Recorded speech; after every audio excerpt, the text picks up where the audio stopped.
les amis, alors on se retrouve pour la deuxième partie, donc pour la FAQ concernant le Canada. Donc je me suis levée pour avoir un petit peu plus d'énergie parce que je me trouvais un petit peu molle dans la première partie. Donc on va passer directement aux questions. Donc la question suivante, comptes-tu rester après ton PVT? Eh bien la réponse c'est oui. J'aime beaucoup ma vie ici, comme je disais sur Instagram, et j'aime la vie que je suis en train de construire ici. Et j'ai beaucoup de projets, j'ai vraiment envie de construire ma vie ici, quoi. Je m'épanouis, les enfants sont bien. En fait, c'est vraiment beaucoup plus agréable de vivre ici qu'en France. Donc, je sais, avec tout ce qui se passe en France, en fait, même tout ce qui se passe en France, ça me donne même pas envie de rentrer, pour vous dire. Donc, voilà, quoi. Moi, je me vois pas retourner en France, en tout cas. Alors, oui, ça je l'ai déjà répondu. Es-tu toujours en PVT? Oui. Qu'est-ce que tu vas faire après? Comme j'ai dit, là je vais refaire un permis d'études parce que j'ai envie de reprendre mes études en coiffure. J'ai été acceptée dans une école de coiffure. Donc voilà, comme vous pouvez me suivre sur Instagram, vous avez vu que ça c'est ce que je fais en ce moment. Donc si t'es pas encore sur Instagram là, faut aller là-bas, d'accord? Tu vas, tu t'abonnes déjà, et après tu reviens ici, tu t'abonnes encore. Non, non, non, qu'est-ce que je dis moi-même? Ici, tu restes là, tu t'abonnes, et ensuite tu vas sur Instagram, et puis tu t'abonnes là-bas encore, ok? Puis tu likes la vidéo là, ici, hein, pardon, merci. Ensuite, bonjour Nouza, le système scolaire canadien vs français. Euh, J'ai déjà répondu à cette question dans la première partie. Donc, comme je disais, ici c'est plutôt cool au niveau professeur-élève, parce qu'en France c'est plus strict, mais ici c'est vraiment très très cool. Franchement, même moi des fois je suis choquée. Ils sont trop cool les professeurs avec les enfants. C'est vraiment amical. Et aussi par rapport au niveau scolaire, comme je vous disais, enfin au programme, je peux pas trop vous en dire parce que personnellement je connais pas trop le programme français. Pour comparer avec le programme français, je suis pas calée là-dedans. Donc faites plus des recherches au niveau des têtes de la commission scolaire. Et puis voilà. Ensuite, est-ce que... Ah, ça j'adore cette question. Donc, si c'était à refaire, est-ce que tu le referais? Eh bien, je pense que la réponse est évidente. Oui, je le referais. Je regrette pas du tout mon choix, malgré tout ce qui s'est passé, malgré toutes les épreuves que j'ai vécues ici. Franchement, le Canada, ça a été vraiment la meilleure décision de ma vie. J'ai vraiment appris à me connaître ici. C'est pour vous dire là, c'est la première fois de ma vie que je vis toute seule en appartement et que j'apprends à me connaître, que j'apprends à gérer tout ce qui est mes filles, ma vie, tout ça, etc. Et je me sens vraiment bien franchement, depuis que j'ai trouvé mon appartement, que je suis sortie de tous mes problèmes là. Donc je vous renvoie à ma story time si vous ne savez pas de quoi je parle. Story time sur comment ma vie, mon arrivée ici s'est transformée en cauchemar. Donc allez la voir et puis voilà. Donc ouais, je regrette pas du tout et je le referai sans hésitation. Bonjour, est-ce qu'on trouve facilement du travail? Oui. Comptes-tu rester à Bruxelles? Oui. C'est ça, j'ai déjà fait. Qu'est-ce que je raconte moi? Ok, donc tes filles se sont-elles bien adaptées ou ça a été dur? Donc oui, mes filles se sont très très très bien adaptées. D'ailleurs, elles veulent pas du tout repartir. Quand je leur parle de la France, elles disent non, nous on est canadiennes. Donc elles se sont très très bien adaptées. Elles se sont fait des amis. Et puis en fait, je pense que plus les enfants sont petits, plus c'est plus facile. Mais après, comme je vous disais ici, la vie elle est tellement cool. Les gens sont tellement cool à l'école. Les enfants sont tellement aimés, choyés. Il y a tellement de choses à faire pour eux que franchement ils ne peuvent que aimer. Franchement il y a trop de choses, la neige, tout ça, là ils adorent ça. Donc oui, ça a été vraiment, je pense même pour eux ça a été vraiment, c'est que du bonheur. Donc voilà, je conseille pour tous ceux qui ont envie de refaire leur vie, tout ça, pour leurs enfants, leur donner un meilleur avenir. Franchement ici c'est vraiment le bel endroit, un très très bon endroit. À chaque fois que je rencontre des gens, quand je suis arrivée aussi, eh ben, les gens en fait me disaient ça, ils me disaient que c'est vraiment un très bon endroit pour élever des enfants. Donc je dirais que oui, le Canada c'est vraiment bon pour les enfants, c'est adapté, il n'y a pas de problème d'adaptation, sauf si vraiment vous avez des adolescents en rébellion là, pardon, ça je sais pas, je pourrais pas vous dire. Donc ton budget quand tu es parti. Mon budget quand je suis partie, donc à la douane, ils vous demandent 2500 $. Et ensuite, pour prouver, donc après à la douane, vous le demande, ce sont dans les conditions pour rentrer, mais dans le PVT, mais après, voilà, c'est à vous de voir si vous voulez ramener plus. Bah, moi, je vous conseille bien sûr de ramener plus. Comme j'avais dit sur Instagram, je ne peux pas vous donner un chiffre pour vous personnellement parce qu'en fait c'est quelque chose de personnel, c'est quelque chose qui va dépendre de beaucoup de choses, de beaucoup de paramètres. Par exemple, est-ce que vous voulez vivre en région, est-ce que vous voulez vivre sur Montréal, est-ce que vous voulez vivre au plateau, est-ce que vous voulez vivre je sais pas moi à Montréal Nord. En fait ça va vraiment dépendre de beaucoup de choses parce que plus votre loyer va être cher, plus votre budget va être différent, plus votre niveau de vie que vous voulez avoir va être élevé, plus bien sûr votre budget devra être élevé. En fait c'est ça, le temps de trouver un travail. Mais personnellement, 10 000 $, je pense que ça serait correct, même très très bien pour un début, sachant que normalement vous êtes censé trouver un travail, sauf si vraiment vous voulez venir pour profiter, voyager, etc. Oui, là c'est autre chose, hein. Ça par contre je peux pas vous dire. Alors, des conseils sur le passage en douane. Pour le PVT, apparemment c'est un peu à la tête. Donc pour le PVT, quand vous allez à la douane, ayez tous les documents qu'ils vous demandent, c'est tout. Et puis ne stressez pas, ça sert à rien de stresser parce que quand vous arrivez à la douane, des fois ils vous demandent même pas la moitié des documents, donc ça sert à rien. Ayez juste tous les documents qu'il faut, surtout l'assurance.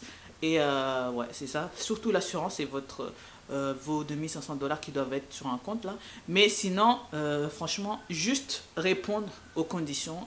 Pour, par exemple, si vous tombez sur quelqu'un qui est vraiment exigeant, vous n'allez pas, voilà, vous n'allez pas tomber de haut, quoi. Ensuite, quels sont les points négatifs de la vie à Montréal? Les points négatifs, le froid, les taxes, qu'est-ce qu'il y a encore? Les pourboires, non, je rigole. Qu'est-ce que je pourrais... Enfin, en fait, ça va dépendre de chaque personne, hein, parce que franchement, moi, je ne suis pas une personne compliquée, donc ça va vraiment dépendre de vous, comment vous voyez les choses. Parce que moi, à part ce que je viens de vous citer, personnellement, je vois pas grand-chose. Après, oui, il y a des... Bah, les points négatifs, oui, c'est vrai qu'ici, niveau habits, niveau nourriture, c'est vrai que franchement, ça laisse à désirer, parce que c'est pas trop ça. Mais sinon c'est tout. Ouais, sinon c'est tout. J'entends de plus en plus parler de racisme. Mais j'ai envie de dire... Attends, c'est où? Oui, tu l'as vécu. Elle me demande si je l'ai vécu. Alors, oui, je l'ai vécu une fois. Quand je suis arrivée, c'était vers Sherbrooke. Parce que quand j'étais partie travailler, c'était dans le fin fond de Sherbrooke, là. C'était pas dans Sherbrooke, c'était dans le fin fond de Sherbrooke. Quand je faisais les cartes de crédit, oui, il y a un monsieur mais qui parlait pas à moi personnellement, hein, mais qui parlait à ma collègue et qui lui expliquait un peu qu'il était parti en France et qu'il voyait beaucoup de noirs, beaucoup de nanas, et puis il commençait à parler de race et que ouais, qu'il avait pas beaucoup apprécié ça, mais j'ai pas pris ça pour moi. Je me suis juste dit que c'était juste de la bêtise, quoi. De la bêtise, moi personnellement, on m'a jamais dit ouais, je te prends pas parce que t'es noir ou voilà. Là ici, en fait, le racisme, il existe. J'ai envie de dire comme partout dans le monde.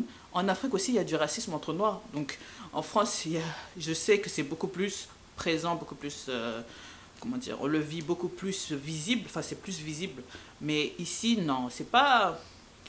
J'ai pas envie de... Parce qu'il y a des personnes qui, eux, peut-être l'ont vécu, mais moi, personnellement, non, je ne l'ai pas vécu de moi-même.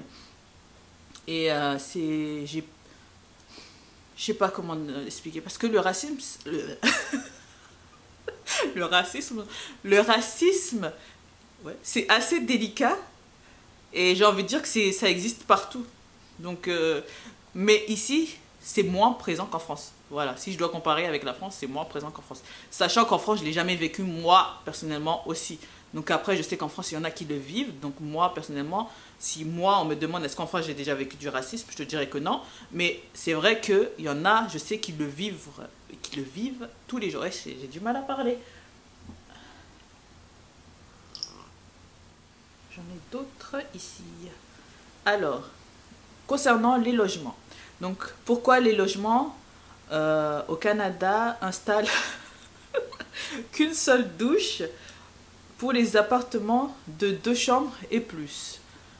parce que c'est comme ça, même en France, c'est comme ça, partout, j'ai envie de dire. Sauf que ici, le problème, c'est qu'ils installent aussi les WC dans la salle de... Dans, là où il y a la douche, tu as la toilette.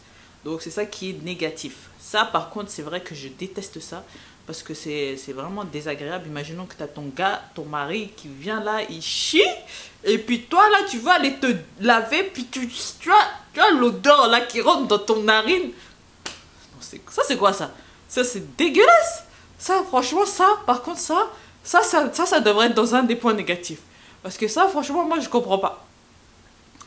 Et il y a des gens des Québécois, hein, j'ai vu ça, une fille sur Snap qui était partie en France, dans un appartement en France. Elle a vu les douches séparées des toilettes. Elle a été choquée. Elle a dit, mais c'est quoi ça? Pourquoi les douches, les toilettes sont séparées? C'est quelle...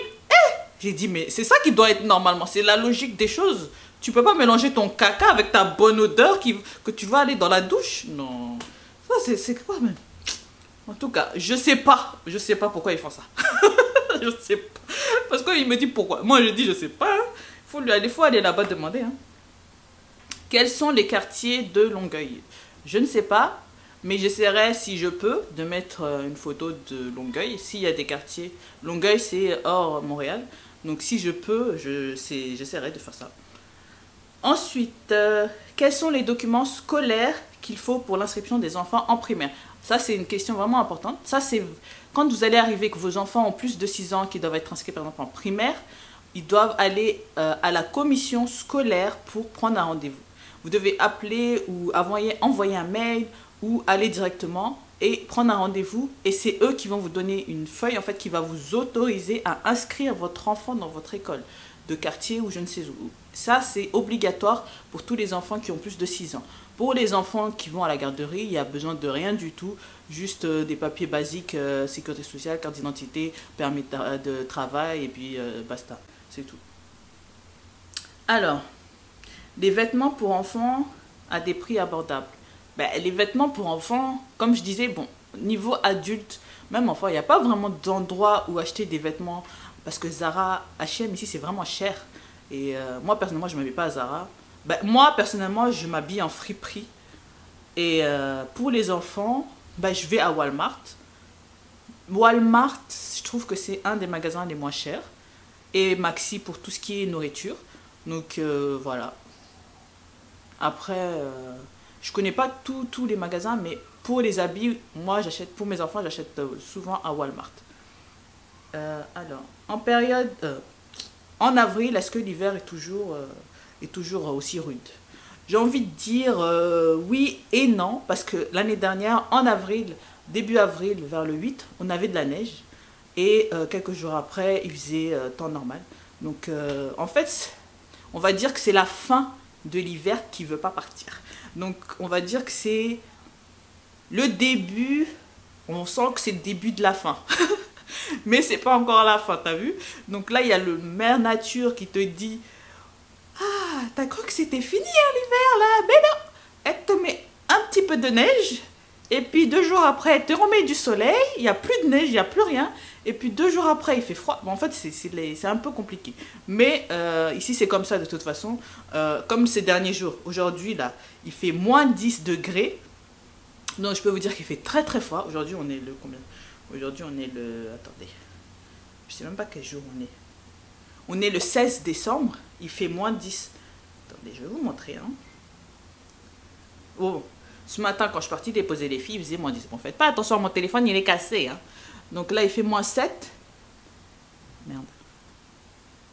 Ressenti, moins 13. Donc, je peux vous dire qu'il fait très très froid. Mais, il y a 2 jours, il faisait 2 degrés.